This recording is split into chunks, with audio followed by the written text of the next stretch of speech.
Mon tracteur est une société française de Vierzon de 1949, fabriqué à l'arsenal de Roanne juste après la Deuxième Guerre mondiale. Donc ce tracteur, c'était les premiers tracteurs fabrication mécanique après la traction animale. Donc le tracteur est très physique à conduire, il n'y a aucune assistance hydraulique ou électrique comme les tracteurs modernes.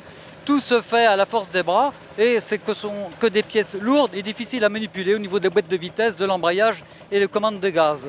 Le tracteur par lui-même est très lourd, il fait 3,5 tonnes, donc de ce fait c'est un ensemble qui est très lourd à bouger. Mon collègue qui est sur la moissonneuse de lieuse connaît très bien sa machine. Moi, je connais très bien le tracteur et je connais un petit peu la moissonneuse de lieuse. Si quelque chose ne va pas, je peux anticiper. Et lui, avec ses gestes, il me fait signe, avance ou arrête. Et ça marche très bien, on n'a jamais de problème. Les moissons avec ce matériel, j'ai mené ce matériel-là jusqu'à l'âge de 20 ans. Maintenant, en étant comme ancien, c'est formidable.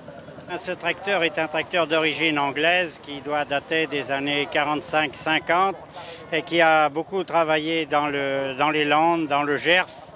Et il a terminé dans les Landes avec une famille anglaise qui s'en servait pour dessoucher avant de replanter des sapins. Ce matériel est utilisé dans les zones à relief pour les charrues ou dans les zones viticoles pour défoncer la terre avant de replanter, ou dans les zones forestières pour dessoucher et assainir le sol avant de replanter.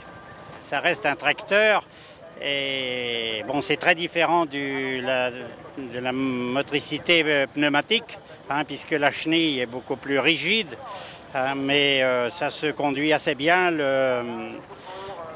La rotation est assez facile, moyennant qu'on soit sur des sols qui risquent rien, puisque les chenilles dégradent largement le terrain, mais on a un accrochage qu'on n'a absolument pas avec le pneu.